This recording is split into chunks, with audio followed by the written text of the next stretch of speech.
How I got stuck in a toxic Yuri relationship. This all started in first grade. I was friends with somebody who I'm going to call Jay. Jay and me were very close. We were best friends.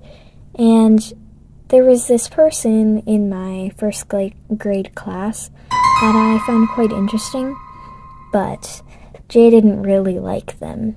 So I stayed away from them for a little while. In second grade, I made friends with two kids who I'm going to call Margot and Hannah.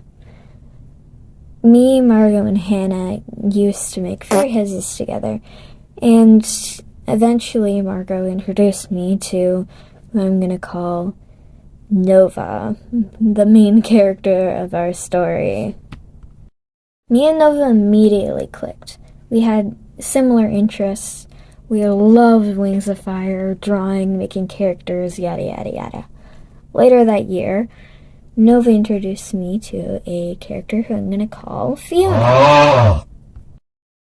Fiona and me became pretty close friends and ended up kind of becoming a little trio, me, Nova, and Fiona. Third grade wasn't very interesting. It was just me more bonding with Nova and Fiona. Fourth grade started pretty normal, but slowly Nova started acting weird. They acted mildly toxic to me and Fiona, using us to do stuff for them, and if we didn't, saw threatening to cut themselves, which made me and Fiona very uncomfortable, but we tried to comfort them, since it was obvious that they were struggling with mental health. Fifth grade. They continued their actions, but it toned down a little bit. I remember even the little things, though, because I was very depressed. I was getting bullied very badly in school and struggling with self-esteem. Even had a few unliving thoughts. Sixth grade. This is when it got real bad. There was a lot of manipulation. Me, Fiona, and Nova made some new friends at middle school, so we had a full friend group at this point. Me and Nova were pretty close, but at this point I did prefer Fiona over N because Fiona didn't make me feel bad. I remember sometimes I would joke with Nova, and they would quite literally slap or hit me sometimes, so hard it left bruises that my parents became quite concerned about. Obviously, it was insanely abusive, but I did still have very low self-esteem at the time, and I kind of just took it. One day, I decided to tell Nova that I was Etherean, and they asked me what it was, so I explained it. Later that day, they decided that they were Etherean too. I don't know. I was thrilled. At the time, I believed in past lives.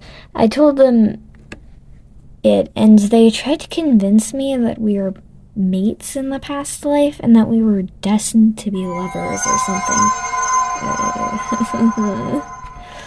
I didn't really believe them at first, but over time they chipped away at me until I believed it. I know, gullible.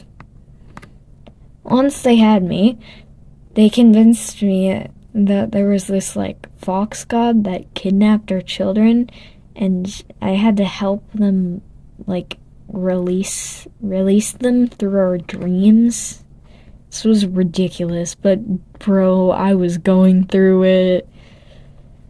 They also convinced me that they had, telepathy or something. They almost, forced me into dating them, and it felt very scummy to me. A bit later, they said that they got our child away from the fox god, but it was scared of people, so we had to wake up at, 1 a.m. and sneak out of our homes and find it in the ditch where it was hiding. Bro. That night, I decided not to go, and I kind of broke away from their lives. The next day, they admitted that they didn't go, and they weren't planning to go. I was really scared and angry, and I told them that we couldn't be friends again, or couldn't be friends anymore. I know, you go girl, I hope you don't. I got back with them. It was hard to avoid them since my friends refused to leave them too. And I had to choose whether I wanted to leave Nova and the rest of my friends or suffer with Nova again. I chose my friends despite internally hating Nova. I had to pretend I liked them. And, as always, Nova stuck to me like a leech. 7th grade. It just gets worse from here.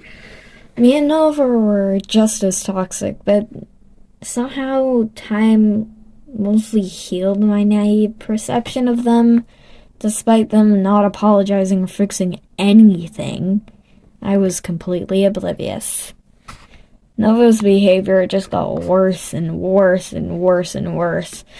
They shifted to shaming themselves, saying things like, "You should just leave me, I'm a terrible friend." And I empathized with them. I tried to comfort them. Of course, they were my best friend. But it didn't help. It continued. They always laid my problems on me, despite me telling them multiple times that I wasn't mentally stable and that they should go get real help. Of course, there were counselors at the school that they could have just talked to for free without even telling their parents. They were not treating very nicely anyway. They kept threatening to starve and cut themselves. I remember at some point we were talking at home and they were just spiraling in front of me. I was so scared. They were saying like, "Oh, I'm just gonna starve myself. And I was called police or something. I didn't know what to do. They would not help on group projects because they were quote-unquote depressed, never taking responsibility. I had a vivid memory that will always haunt me. We were walking home together and they threatened to cut themselves again. I asked why they thought it was okay to use me as their therapist and not reach out for help, and they told me it's because I was privileged. Mind you, they knew about my depression. I was so fed up with them. A few days later, they snapped at me in class, and a little while later, they would act like they never did anything.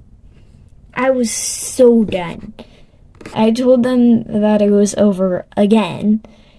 Luckily, this time my friends understood my situation and broke Nova off from our friend group. It felt so good. I felt happy for once in such a long time. I was no longer responsible for Nova's actions, as I thought.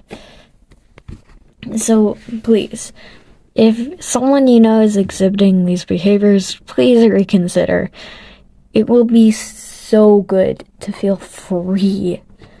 And remember, manipulation comes in many shapes and forms. It can come from people you trust the most. You matter. If you like this video, please subscribe and it would mean a lot to me. And I put a lot of work into this video. Seriously, I'm running on 3 hours of sleep. Quartz out.